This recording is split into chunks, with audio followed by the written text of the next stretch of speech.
You know, usually when we evaluate a medical diagnosis or like a treatment plan, there is this inherent expectation of a buffer zone, right? Like a margin for error. Right. Yeah. Some sort of safety net. Exactly. But you step into the world of peripheral lung stereotactic body radiation therapy, or SBRT, and that safety net just completely evaporates. Oh, totally. And on the surface, I mean, the treatment looks deceptively simple, you know? Yeah, you have this remarkably small target. You're looking at a highly compact dose distribution on the screen, and the patient is only on the table for a few days. Which is exactly what creates this false sense of security.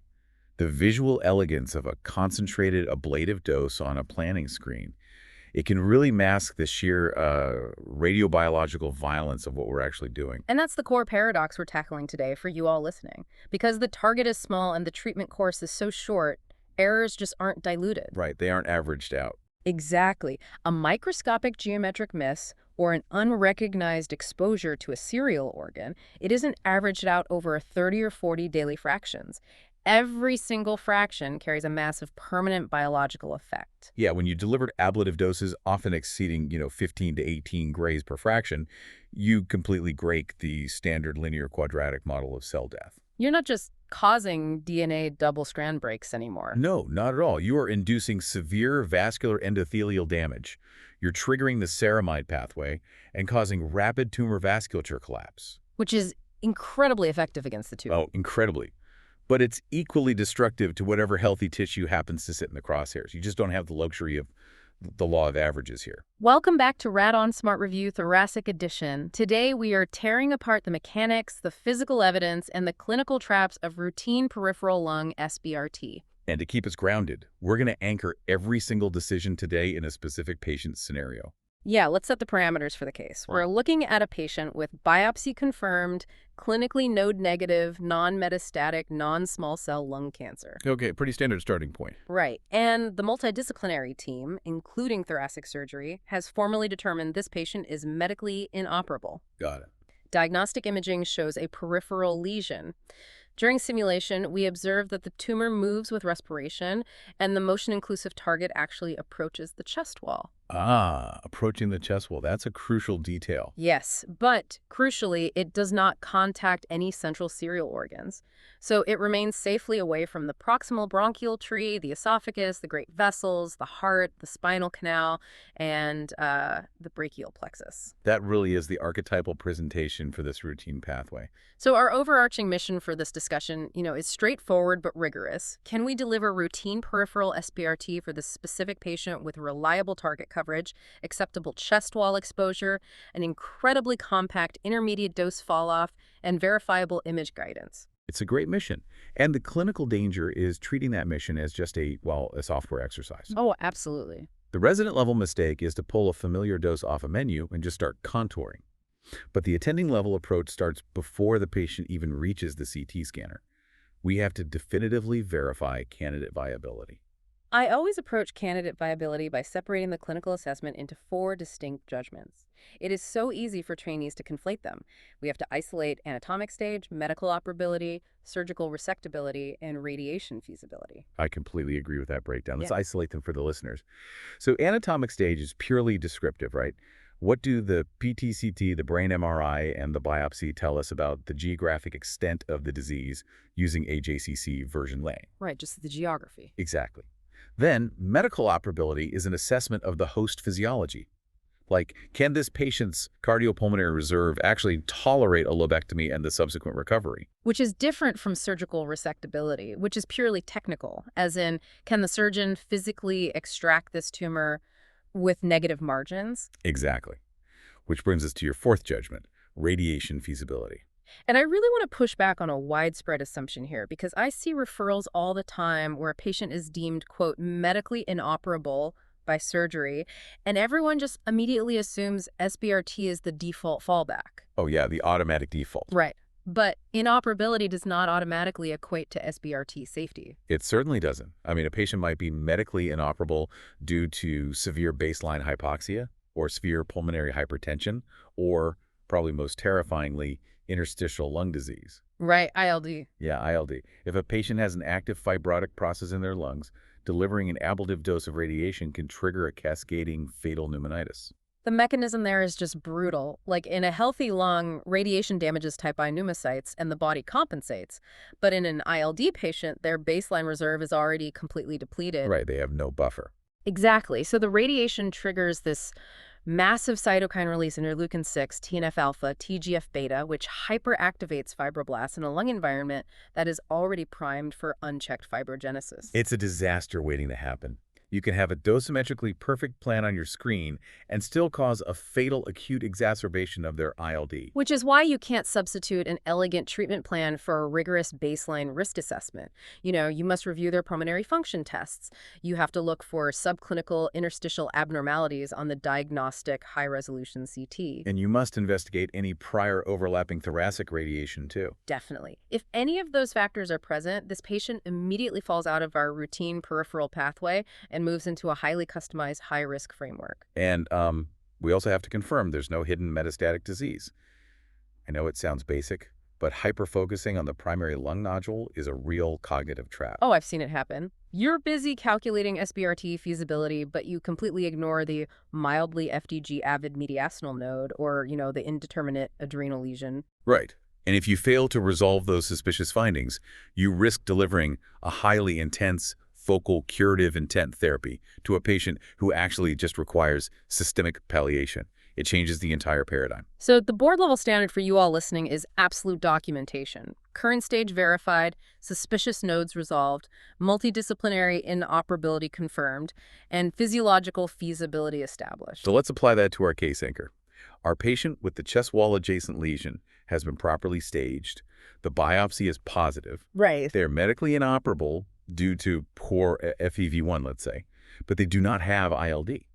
So they're a viable candidate. Now, we have to prove this tumor is actually peripheral. And defining peripheral anatomy is where so many early career oncologists get burned. You really can't just look at a single axial slice on a diagnostic CT, see that the tumor sits in the outer third of the lung parenchyma, and stamp it as peripheral. No, you definitely can't. I always conceptualize this using a behavioral analogy. Being peripheral isn't a zip code, It's a four-dimensional behavioral profile. I like that. Yeah, like a tumor might look like it lives in the quiet outer suburbs on a static breath hold scan, but if it has a, quote, central commute, meaning it travels downtown to about the major airways every time the patient exhales, it is not peripheral. That is the exact spatial visualization required. You're evaluating a dynamic volume, not a static sphere.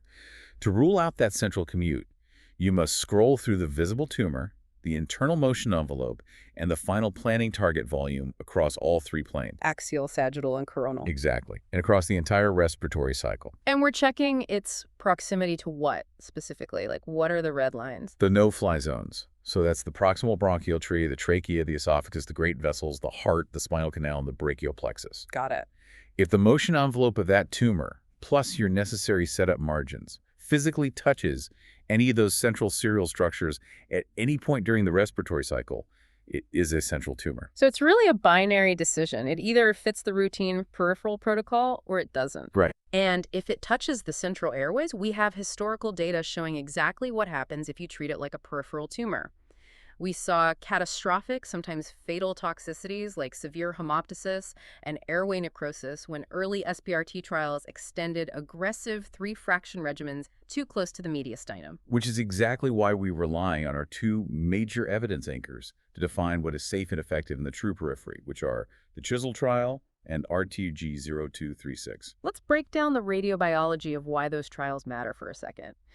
So Chisel was a randomized trial comparing SBRT against older, conventionally fractionated radiation in medically inoperable peripheral stage of disease. And the conventional arms used regimens like 66 gray and 33 daily fractions. Right? Yeah, exactly. And the local control difference was undeniable. At 2 years, SBRT achieved an 89% local control rate compared to just 65% for conventional radiation. Wow, yeah. 89 versus 65 is a massive leap. And if we look at the biologically effective dose, BED, the math explains the clinical outcome perfectly. A conventional course of 60 to 66 gray delivered in 2 gray fractions yields a BED 10 of roughly 72 to 79 gray. Right. But SBRT regimens push that BED10 well over 100 gray. We are overcoming the inherent radiation resistance of hypoxic tumor cores by delivering such a massive dose per fraction that the tumor's ability to repair sublethal DNA damage is just completely overwhelmed. The key takeaway from Chisel isn't just the superior local control, though. It established ablative therapy as the definitive standard of care for early-stage, medically inoperable disease. We're no longer just trying to achieve prolonged stasis, yeah. Exactly. The clinical intent is complete ablation. And then RTG-0236 pushed the hypofractionation envelope even further. They looked at a 3-fraction regimen, 54 gray and 3 fractions in medically inoperable patients with peripheral T1 to T2 tumors. And the efficacy there was staggering. They demonstrated a 98% primary tumor control rate at 3 years. 98%. Yeah.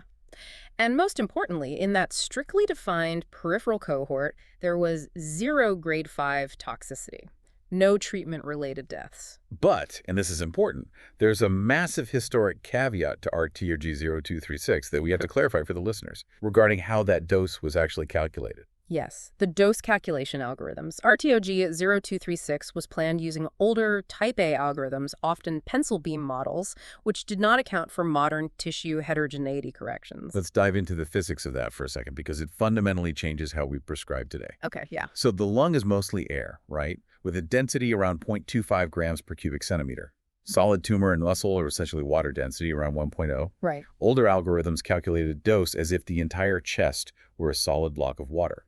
They didn't realize that photons travel much further through the low-density lung tissue before interacting, and the secondary electrons scatter much wider. Wait, so they calculated it as if the chest was a block of water? Exactly. So when the physicists eventually ran those exact same RTOG-0236 plans through modern type B algorithms like Monte Carlo or collapsed cone convolution, which actually model electron transport in low-density tissue, they found the actual delivered dose to the periphery of the tumor was significantly lower than 54 gray, while the central core was much hotter. Oh, wow. Meaning if you sit at a modern planning system today and blindly prescribe 54 gray and 3 fractions, you are actually delivering a significantly hotter biological dose than what was delivered on the original 0236 trial. Exactly. Which highlights the extreme danger of quoting, naked doses. You cannot separate a numerical dose from the calculation error, the margin design, and the normal tissue constraints of the protocol it originated from. Okay, so we've established our case anchor patient is truly peripheral, and we understand the biological goal. Now we have to physically capture that 4D behavioral profile we talked about, so we move to the simulation room. And the foundational rule of simulation is that the setup must be reproducible and tolerable. Tolerable is key. Right.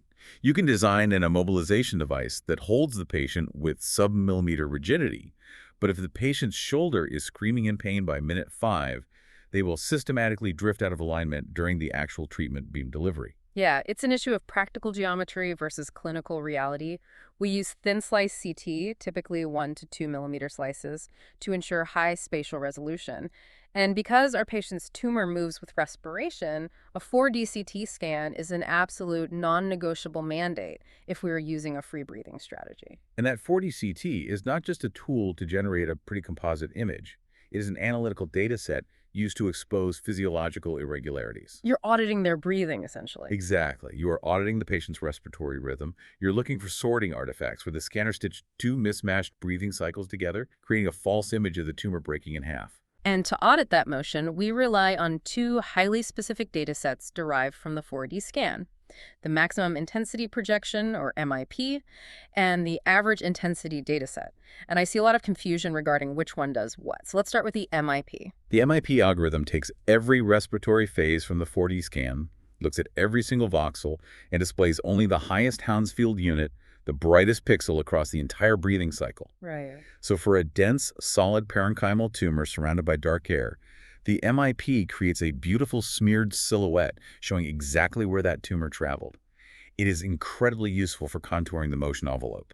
But, and I always warn residents about this, the MIP is a liar by omission. It absolutely can lie to you. If the tumor is low density or, say, ground glass, it just won't contrast well against the lung. Yeah. Or if the tumor sits adjacent to the diaphragm or a major blood vessel, the MIP will blend the highest density of the diaphragm moving up with the tumor moving down, creating a solid block of false information. So you can't just blindly contour at MIP. Never.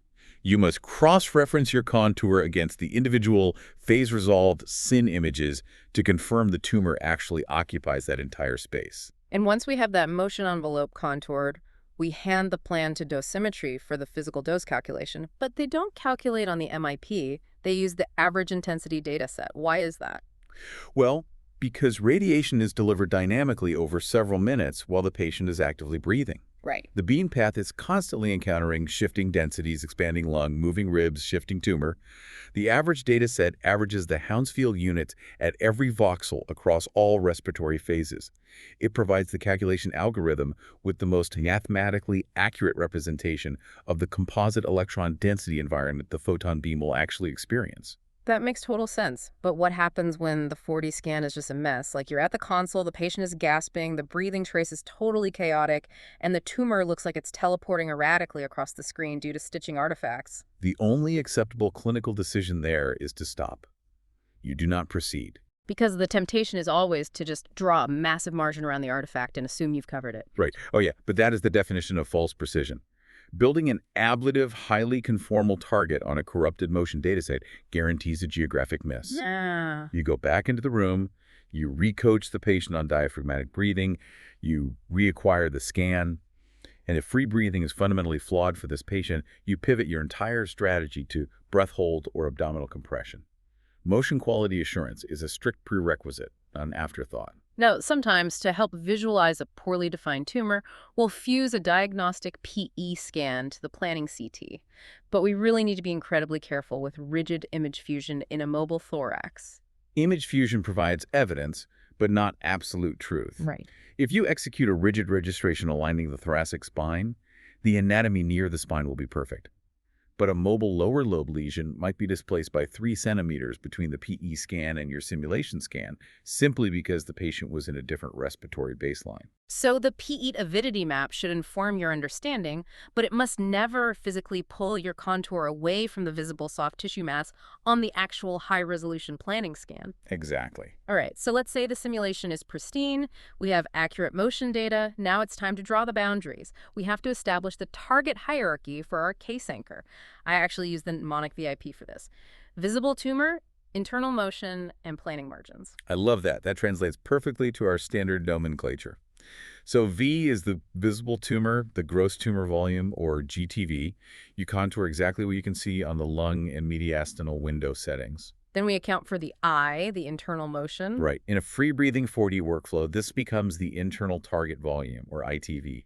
This is the Boolean sum of the GTV contoured across every valid phase of the respiratory cycle. It's the verified geographic footprint of the tumor in motion. Precisely. And then finally, the P, the planning margins. This gives us the planning target volume, or PTV. And this is where I constantly hear the resident level trap, oh, I just had a 5-millimeter margin. Yeah, 5 millimeters around what? Right. A generic 5-millimeter margin implies a fundamental misunderstanding of physics and machine mechanics. The PTZ expansion exists to account for highly specific uncertainties: setup error, residual rotational uncertainty, intrafraction baseline shifts, and the mechanical tolerance of the linear accelerator's isocenter. So if you're treating on a standard C-arm LINAC using daily volumetric cone beam CT, a 5-millimeter expansion around the ITV might be mathematically justified by your institutional phantom data. But if you're using an older machine or 2D orthogonal KV imaging, 5 millimeters is reckless. The margin must be explicitly linked to your specific image guidance capability. Furthermore, you have to be clear about microscopic extension. Some historical protocols mandated a 5-millimeter clinical target volume, or CTV, expansion around the GTV to cover microscopic spread before adding motion and setup margins. Oh, interesting. Yeah, but modern peripheral protocols often omit the CTV entirely. They expand directly from ITV to PTV, relying on the biological penumbra, the intermediate dose spill to ablate microscopic disease. You must declare which protocol you are following. You really can't hybridize margins from different eras. Okay, so we have our final PTV. And for our case anchor, this volume now approaches the chest wall. So we need to select our prescription dose. And this brings us back to the concept of prescription families. We do not just assign naked doses. Right. We categorize prescriptions into 1, 3, 4, or 5 fraction families. Historically, you might see 30 to 34 gray in a single fraction. Or 45 to 60 gray in 3 fractions. Exactly. 48 to 50 gray in 4 fractions, or 50 to 55 gray in 5 fractions. Let's examine the single fraction family first, because RTOG 0915 generated phenomenal data here. It was a randomized phase 2 study comparing 34 gray in 1 fraction against 48 gray in 4 fractions. And the clinical outcomes for single fraction SBRT in that appropriately selected cohort were excellent. Long-term local control and overall survival were statistically comparable, and grade 3 or higher toxicity was remarkably low in both arms. So single fraction treatment is a highly effective, deeply convenient option for well-circumscribed small tumors situated deep in the lung parenchyma. Absolutely. So then why not use a single fraction for our case sinker? The tumor approaches the chest wall. Wouldn't one treatment be easier for the patient? Easier on day 1, yes, but clinically disastrous 6 months later. Wow, disastrous. Yes, the chest wall is highly sensitive to massive dose per fraction delivery. If you deposit 34 gray in a single hit to the parietal pleura, the intercostal nerves, and the cortical bone of the ribs, you do severe, delayed biological damage. The bone matrix devascularizes. The nerves undergo demyelination. Which manifests clinically as intractable neuropathic chest wall pain and delayed rib fractures. Precisely. The risk of severe chest wall toxicity correlates directly with the volume of the chest wall receiving a high biologically effective dose. Right. Fractionating the treatment into 4 or 5 fractions, say, 50 gray. In 5 fractions, you allow the healthy normal tissues a brief window for sublethal damage repair between dairy treatments. This significantly reduces the probability of late rib necrosis while still delivering a highly ablative BED to the tumor. So for our chest wall adjacent patient, we lock in a 5-fraction family. We send the constraints to the physics team. A few days later, they load the optimized plan onto our workstation. And evaluating that plan requires a multidimensional analysis. If you just look at the dose-volume histogram, confirm the PTV-V100 is greater than 95%, see that the optimizer constraints have turned green, and then approve the plan, well, you're abdicating your responsibility as a physician. Yeah, I always start with target coverage, but I look at the spatial geometry. Yes, we want 95% of the PTV to receive 100% of the prescription. We want 99% of the PTV to receive 90%. But if there is a 5% cold spot, the critical question is, where is it? Exactly. If the cold spot sits at the medial edge of the PTV, because you intentionally commanded the optimizer to spare the brachial plexus, that is a required clinically sound compromise. Right. But if the cold spot is sitting directly inside the gross visible tumor, simply because the planning software struggled with complex multi-leaf collimator modulation, that plan is rejected. Then we have to evaluate the internal hotspot. Now, in conventional fractionated radiation, we're trained to fear hotspots, right? We try to keep the maximum dose below 105% or 107% to prevent tissue necrosis, but SBRT flips that paradigm completely upside down. It does. SBRT relies on massive internal heterogeneity. Yeah. We actually prescribe to a lower isodose line, often the 60% to 80% line, which inherently forces the maximum dose inside the tumor to spike between 115% and 150% of the prescription. We want that blazing hot necrotic core. But the geometry of that hotspot matters, right? It matters immensely. You must verify that the 150% maximum dose is spatially locked completely within the ITV. You do not want a 130% hotspot wandering outside the target into the healthy lung parenchyma or grazing the chest wall. Once the target is secure, we evaluate the intermediate dose spill. I always conceptualize this as the spillage penalty. Oh, good term. Thanks. The beam doesn't just stop at the edge of the tumor. Due to photon scatter, electron transport, and multi-leaf collimator transmission, a cloud of moderate dose radiation invariably spreads into the surrounding healthy lung. We quantify this penalty using 2 specific metrics, R50 and D2 centimeter. Let's define the mechanics of those metrics for everyone. R50 is a volumetric ratio. It's the volume of tissue receiving 50% of the prescription dose divided by the physical volume of the PTV. It essentially measures the bloat of your dose cloud. And because of Linac physics, R50 is size dependent, isn't it? It is. Like a tiny tumor, say a 1 centimeter nodule, is heavily affected by the physical penumbra of the photon beam. The fuzzy edge of the beam represents a massive percentage of the total irradiated volume, so the R50 ratio might be allowed to reach 4.0 or 5.0. But for a larger 4-centimeter tumor, an R50 of 5.0 means you are irradiating an absolutely massive volume of normal lung. Which is exactly why the protocol scaled the acceptable R50 limit based on the exact cubic volume of the PTV. All right. The second metric, D2 centimeters, is purely spatial. It measures the maximum dose expressed as a percentage of the prescription located exactly 2 centimeters away from the PTV edge in any direction. It ensures the dose is falling off sharply. rather than just plateauing. So if the R50 is failing miserably, like if you have a massive 50% dose cloud spilling right across the contralateral lung, you don't just sign off. Why does that bloat happen, and how do we fix it? It frequently happens due to poor beam arrangement or excessive modulation. If the physics team used two coplanar arcs that overlap extensively, the entrance and exit doses pool together, bloating the R50. Ah, pooling. Yeah. Or, in our chest wall case, the proximity of the dense ribs forces the algorithm to push more dose through the lower density lung to achieve coverage, which creates asymmetrical spillage. To fix it, you go back to the geometry.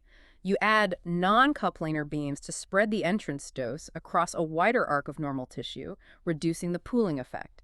You restrict the collimator angles. You reduce the modulation complexity. You force the dose to fall off. And this evaluation naturally transitions into our assessment of the organs at risk. We have to view the anatomy through the lens of fundamental radiobiology, separating serial organs from parallel organs. I always use an electrical circuit analogy here. Serial organs like the spinal cord, the esophagus, the proximal airways, they function like an old string of Christmas lights. Right, you've heard that one. Yeah, if you break one single bulb, the entire string goes dark. The organ's function is strictly linear. Therefore, for serial organs, the toxicity risk is driven by small, highly concentrated point doses. If you obliterate a 2 mm cross-section of the spinal cord, you sever the neural pathway.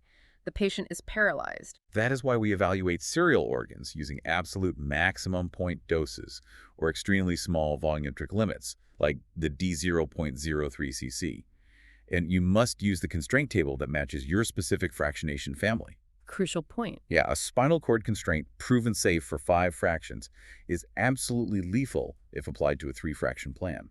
Parallel organs, on the other hand, function like a city's power grid.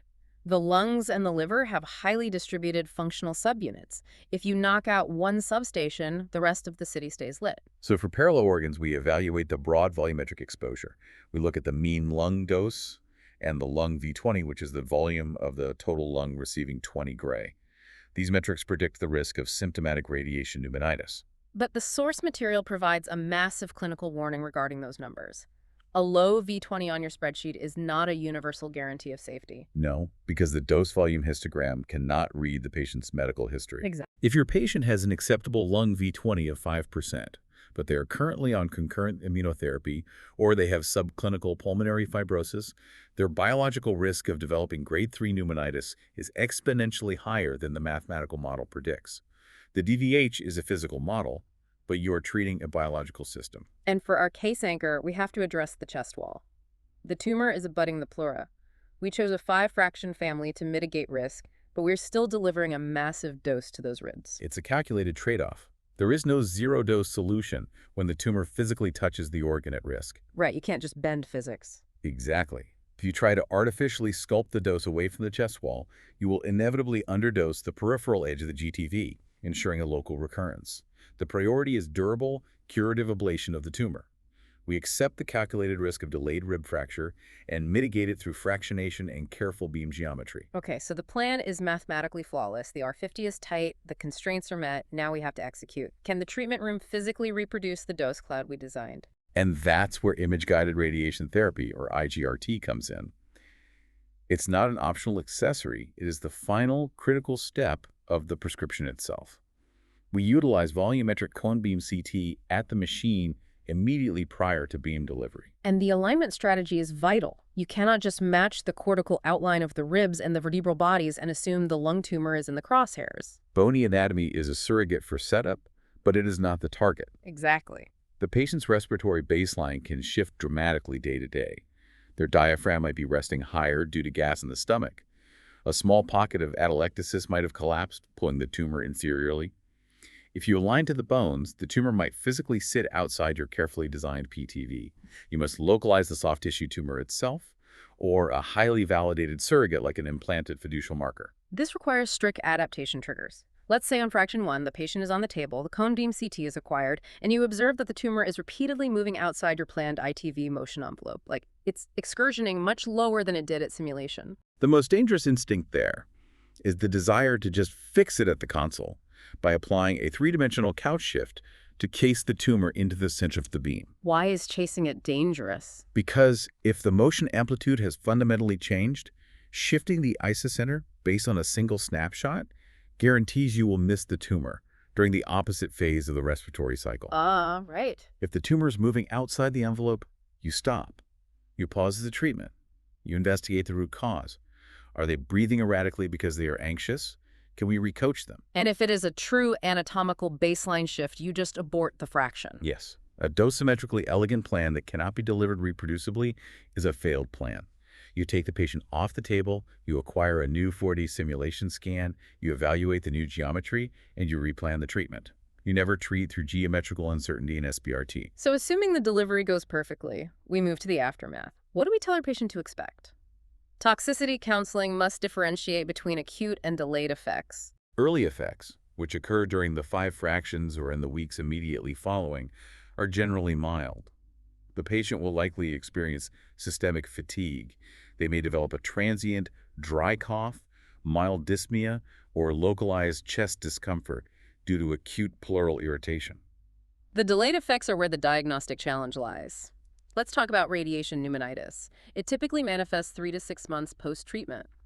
The patient presents to the clinic with a new, nagging cough, worsening shortness of breath, and perhaps a low-grade fever.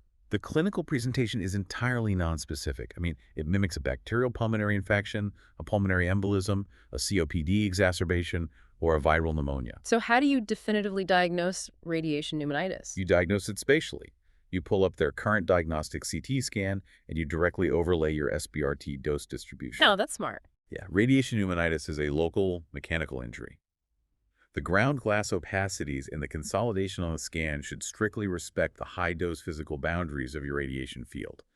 If the inflammation is widespread in the contralateral lung, you are likely dealing with an infection or an immune-related pneumonitis, not a pure radiation effect. If the pneumonitis aligns with the dose cloud and the patient is hypoxic, we escalate quickly, usually with high-dose systemic corticosteroids to suppress that cytokine cascade. Correct. And we must also prepare them for the late chest wall effects. Given our case anchor, this patient has a significant risk of developing chest wall pain or asymptomatic rib fractures 9 to 18 months after treatment. Which brings us to post-treatment surveillance.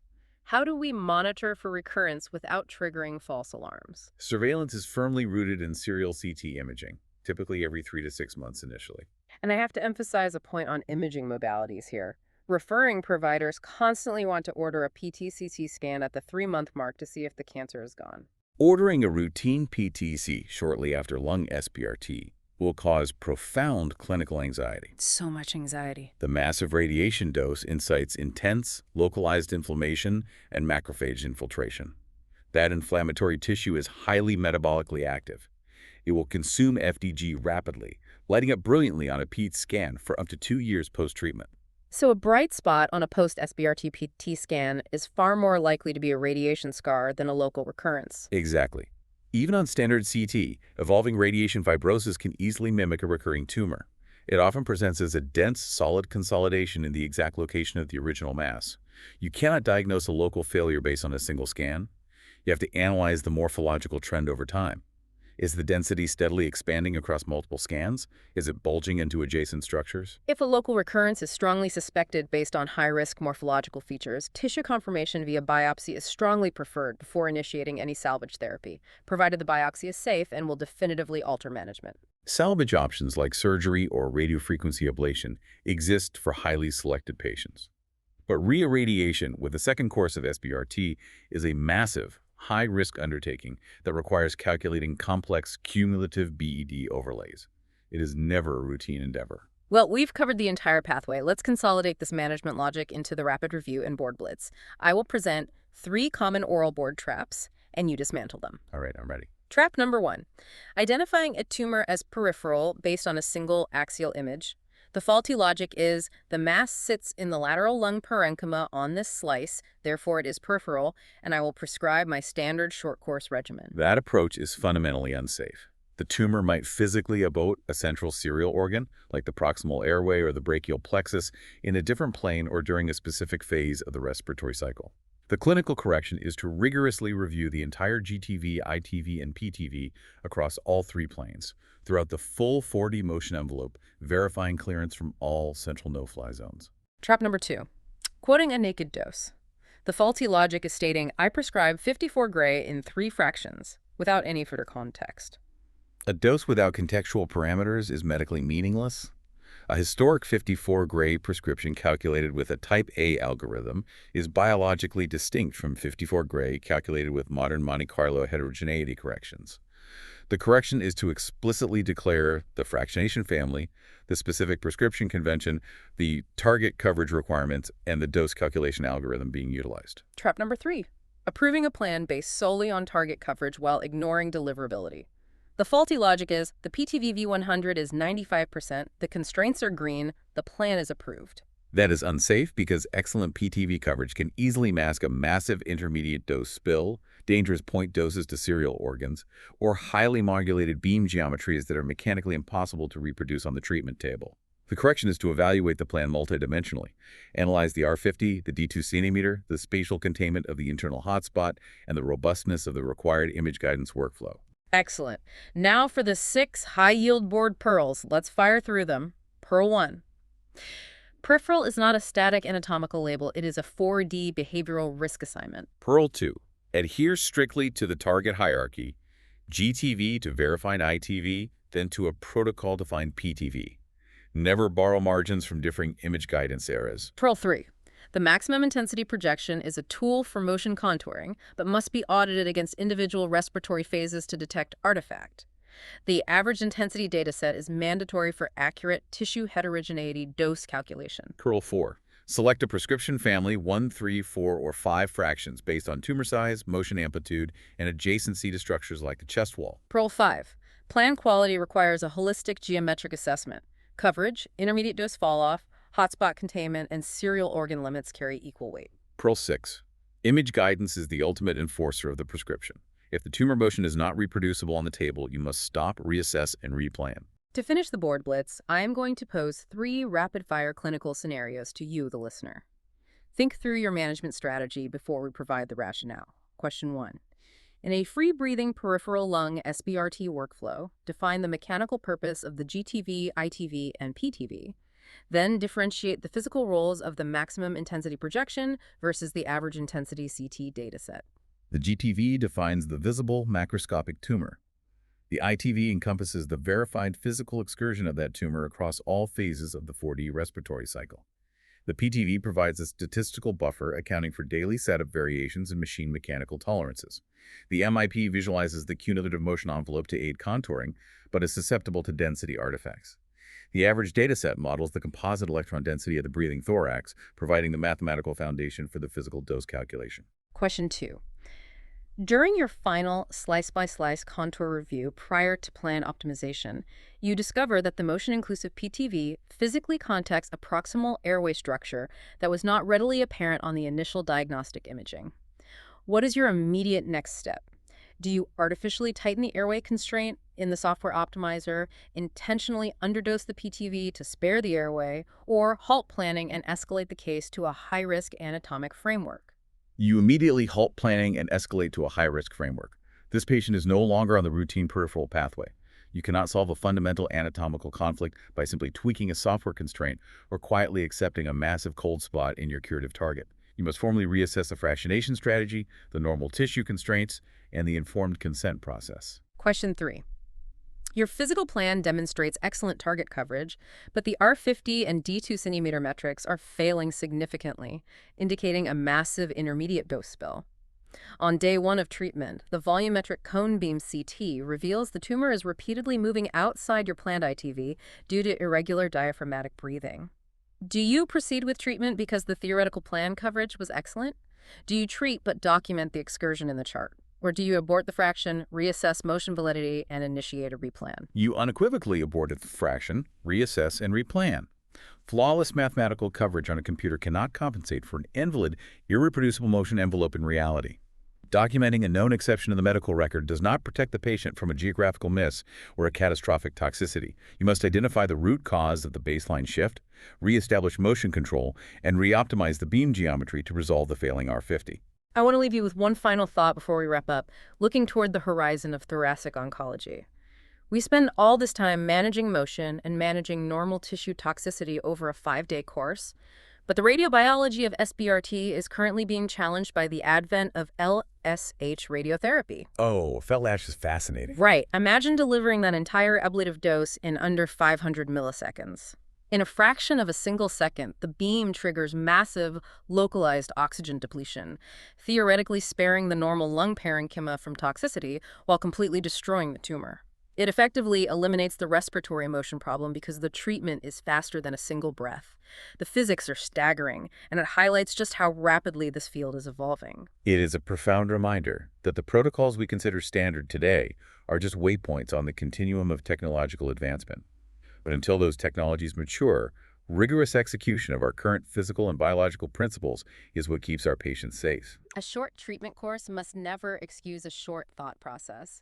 A high-quality plan is achieved only when the anatomy, the biological intent, the physical dose distribution, and the daily treatment room reality all tell the exact same, flawless story. Get show notes and complete practice oral boards at radoncSmartLearn.com and subscribe for our next episode. Thanks for tuning in.